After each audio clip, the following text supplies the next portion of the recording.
بسم اللہ الرحمن الرحیم۔ ویلکم ٹو عمران جناب شو۔ آج عمران خان صاحب نے سرگودا میں ایک تاریخی جلسہ عام سے خطاب کیا۔ سرگودا کی تاریخ میں، جب سے پاکستان بنا ہے، سرگودا کی تاریخ میں اتنا بڑا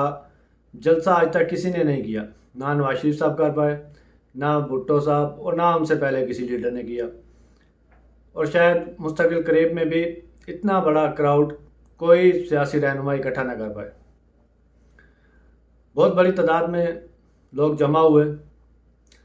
سرگودا کا سپورٹس گراؤنڈ پوری طرح کھچا کھچ بھرا ہوا تھا۔ نوجوان، بچے، بوڑھے، خواتین، فیملیز، ہر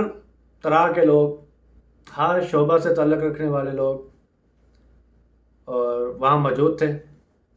اور عمران خان صاحب کو رسپونڈ کر رہے تھے۔ بڑا جوش و خروش تھا ان میں۔ اور ادھر عمران خان صاحب نے کچھ تو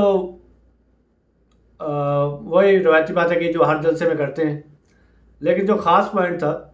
انہوں نے آج خبردار کیا ہے نیوٹرلز کو۔ انہوں نے خبردار کیا ہے نیوٹرلز کو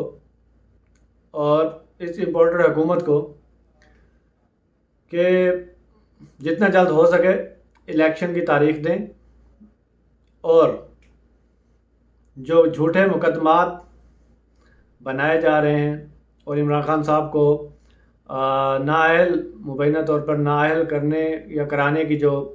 سازش رچی جا رہی ہے، اس سے باز رہیں۔ اور انہوں نے یہ بھی کہا، ویڈیو کا ذکر وہ پہلے بھی کر چکے ہیں، انہوں نے کوئی ویڈیو ریکارڈ کرائی ہوئی ہے اور کسی محفوظ جگہ رکھی ہوئی ہے، اگر ان کو کچھ ہوتا ہے تو وہ ویڈیو منظر عام پر آ جائے گی اور عوام کو پتہ چل جائے گا کہ کون کون سازش میں ملوث تھا۔ پہلے تو وہ کہتے تھے کون کون ملوث تھا، لیکن آج انہوں نے گنتی بتائی ہے کہ 4 افراد جو سازش میں شریک تھے، ان کے نام منظر عام پر آ جائیں گے۔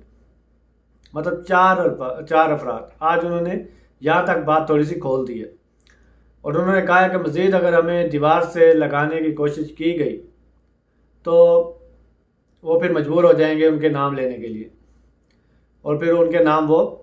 قوم کے سامنے رکھ دیں گے کہ کون کون سازش میں، رجیم چینج آپریشن میں شریک تھا۔ تو اس لیے انہوں نے خبردار کیا ہے کہ وہاں تک معاملات کو نہ لے کے جائیں کہ جہاں پھر کوئی پوائنٹ نہ بچے، مذاکرات کا، بات چیت کا، صلح صفائی کا کوئی امکان باقی نہ رہے، وہاں تک نہ لے کے جائیں۔ اور دوسرا انہوں نے دھمکی بھی دی ہے کہ آزاد کشمیر، گلگت بلتستان، خیبر پختونخوا اور پنجاب، 4 جگہوں پہ ان کی حکومت ہے، اور اسلام آباد کے سارے راستے یہیں سے ملتے ہیں۔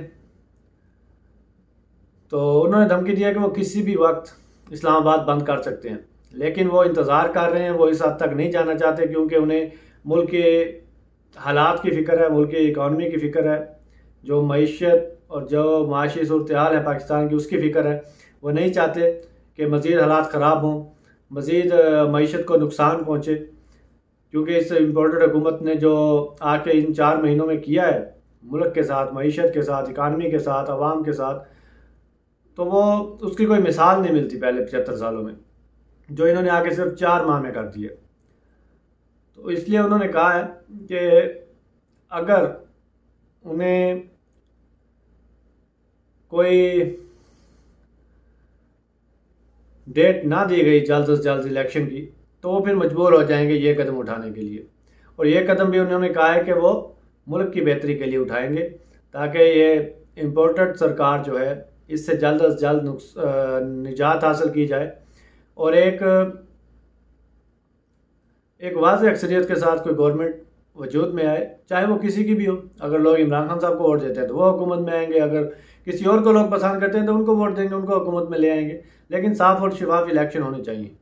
اور یہ وقت کی ضرورت بھی ہے، ملک کی ضرورت بھی ہے، اس کے علاوہ اور کوئی چارہ ہے نہیں۔ اور دوسرا، آج عمران خان صاحب پیش ہوئے انسداد دہشت گردی کی عدالت میں اسلام آباد میں، تو وہاں چند جو رپورٹرز تھے، مخصوص رپورٹرز، مخصوص چینلز کے جو ہوتے ہیں، وہ عجیب طرح کے سوالات پوچھتے ہیں خان صاحب سے، پہلے بھی پوچھتے رہتے ہیں لیکن خان صاحب جوابات نہیں دیتے، تو وہ کہتے ہیں جی آپ اپنی مرضی کے لوگوں کو جواب دیتے ہیں، مرضی کے لوگوں سے سوال لیتے ہیں، ہمیں نہیں جواب دیتے۔ اور آج انہوں نے وہ بھی کہا کہ جی آپ کی بیگم پہ ہیروں کا ہار لینے کا الزام ہے، اس کے بارے میں کیا کہیں گے؟ تو انہوں نے کہا کہ ہیرے تو بہت سستی چیز ہیں، کسی مہنگی چیز کا ذکر کرو۔ تو میرا یہ سوال ہے ان رپورٹرز سے، ان مخصوص چینلز کے رپورٹروں سے،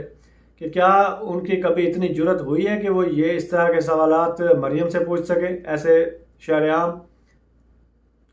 کبھی نواز شریف سے پوچھ سکیں، کبھی زرداری سے پوچھ سکیں، کبھی بلاول سے پوچھ سکیں؟ ان کے سامنے تو بڑے بڑے اینکروں کی کانپیں ٹانگتی ہیں نا،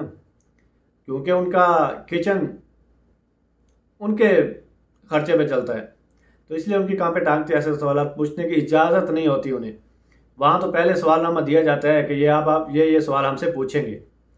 تو یہ عمران خان صاحب یہ ہیں جس کے سامنے آپ ایسی جسارت کر لیتے ہیں اور وہ جواب بھی دیتے ہیں، اور اگر وہ نہیں جواب دینا چاہتے تو وہ بھی ان کا رائٹ ہے۔ جب میڈیا ڈیوائیڈ ہے، جب میڈیا ایک مخصوص ایجنڈے کو سپورٹ کر رہا ہے، جب میڈیا مخصوص سازش کو سپورٹ کر رہا ہے، صرف اپنی ذاتی مفادات کی خاطر ملک کو انہوں نے پسے پشت ڈال دیا ہے، تو پھر عمران خان صاحب کا بھی حق ہے کہ وہ جسے چاہے جواب دیں، جس کے چاہے سوال کا جواب دیں، جس سے چاہے سوال لیں، تو یہ ان کا رائٹ ہے۔ تو یہاں پہ ایک مرتبہ پھر جو کہتے ہیں نا کہ عمران خان صاحب بار بار کہتے ہیں کہ لفافی میڈیا، لفافہ صحافی، لفافہ جرنلزم، تو یہ ایک بار پھر کھل کے ایکسپوز ہوئی ہے۔ اور تیسرا بات کریں گے کہ ملک میں ابھی تک سیلاب کی وجہ سے ایک غیر یقینی صورتحال ہے، لوگ تنگ ہیں، لوگ مصیبت میں ہیں، تکلیف میں ہیں، تو ہم سب پاکستانیوں کو چاہیے کہ بڑھ چڑھ کے جہاں تک ہو سکتا ہے ہم ان کی مدد کریں۔ اور دوسرا، میڈیا یہ ایک پروپیگنڈا بنانے کی کوشش کر رہا ہے کہ جی دیکھیں بلاول نے 1 گھنٹے میں 160 ارب روپے جمع کر لیے۔ تو میرے بھائی عمران خان صاحب نے تو ٹیلی تھون کیا، پاکستانی اوورسیز پاکستانیوں سے اور پاکستان میں رہنے والے پاکستانیوں سے پیسے اکٹھے کیے، ٹھیک ہے۔ بلاول صاحب نے ایز اے وزیر خارجہ ریکویسٹ کی، امریکہ کے سامنے ہاتھ پھیلائے، اور امریکہ کے کہنے پہ امریکہ نے ریکویسٹ کی یو این اسمبلی سے، یو این کے جو ممبر ممالک ہیں ان سے، کہ پاکستان کی مدد کی جائے، تو انہوں نے پاکستان کی مدد کی ہے۔ کوئی بلاول کے اکاؤنٹ میں پیسے نہیں بھیجے، شہباز شریف کے اکاؤنٹ میں پیسے نہیں بھیجے، کوئی سندھ حکومت کو پیسے نہیں بھیجے، انہوں نے پاکستان کی مدد کی ہے، پاکستان کے لوگوں کی مدد کی، انہوں نے کوئی پیپلز پارٹی کی مدد نہیں کی۔ تو یہ فرق ہے عمران خان صاحب کے ٹیلی تھون میں اور یہ جو اعلانات ہو رہے ہیں یو این کی طرف سے، تو یہ فرق ہے۔ یہ اگر میڈیا حق سچ کی رپورٹنگ کرے گا تو یہ لوگوں کو بتائیں گے کہ یہ معاملات ہیں، لیکن جب آپ نے کسی کے ایجنڈے کے اوپر صحافت کرنی ہے تو پھر آپ اسی طرح کی صحافت کریں گے جیسی آپ کر رہے ہیں۔ اور تیسرا یہ جو مریم صاحبہ ڈرامے رچا رہی ہیں، کبھی کسی علاقے میں پہنچی ہوتی ہیں، کبھی کسی علاقے میں پہنچی ہوتی ہیں، وہ 10-15 روپے کی سلنٹی، چاکلیٹ، 20 روپے کا جوس کا ڈبہ لے کے جا کے فوٹو سیشن کر رہی ہوتی ہیں۔ شرم آنی چاہیے، انہیں ڈوب مرنا چاہیے شرم سے۔ وہ جنہیں جا کے جپیاں ڈال رہی تھی، سیلفیاں بنوا کے، فوٹو بنوا کے ڈی پی پہ لگوا رہی تھی، اس عورت نے بھی آ کے انہیں ایکسپوز کر دیا کہ یہ گئے ہیں وہاں سے اس فوٹو سیشن کے لیے، کسی کی کوئی داد رسی نہیں کی، کسی کو کچھ دیا لیا نہیں، بس کیمرے میں دکھایا اور واپس آ گئے۔ اور میڈیا اس کو اتنا بڑا چڑھا کے پیش کر رہا ہے، جی دیکھیں سیلاب متاثرین میں موجود ہیں مریم اور شہباز شریف، بلاول اور لب لب لب سب۔ اور تیسرا آج دکھا رہے تھے ہیلی کاپٹر میں ایک فوٹو تھا، مراد علی شاہ، بلاول اور کچھ ممالک کے سفیر ہوں گے یا کچھ نمائندگان ہوں گے جو کہ سیلابی صورتحال کا علاقوں کا دورہ کر رہے ہیں ہیلی کاپٹر پہ۔ تو بھی ظاہری بات ہے جو لوگ امداد دے رہے ہیں یا دینا چاہتے ہیں تو وہ ان کا حق ہے وزٹ کرنا، تو اس میں بھی کوئی ایسی انہونی بات نہیں ہے، لیکن اس طرح کی چیزوں کو میڈیا بڑا بڑھا چڑھا کر پیش کرنے کی کوشش کرتا ہے۔ اور جو بھی پی ٹی آئی یا عمران خان سے ریلیٹڈ کچھ باتیں ہوتی ہیں تو وہ جو ہے کہ ان کو وہ یا تو دکھاتے ہی نہیں ہیں، رپورٹ نہیں کرتے، یا پھر ان کو منفی رنگ دے کے پیش کرتے ہیں۔ اور ہر وقت گزرتے وقت کے ساتھ ساتھ جو بھی یہ لفافہ صحافی ہیں مزید ایکسپوز ہو رہے ہیں، غریدہ فروقی، سلیم صافی اور یہ کامران شاہد، جب کل انہیں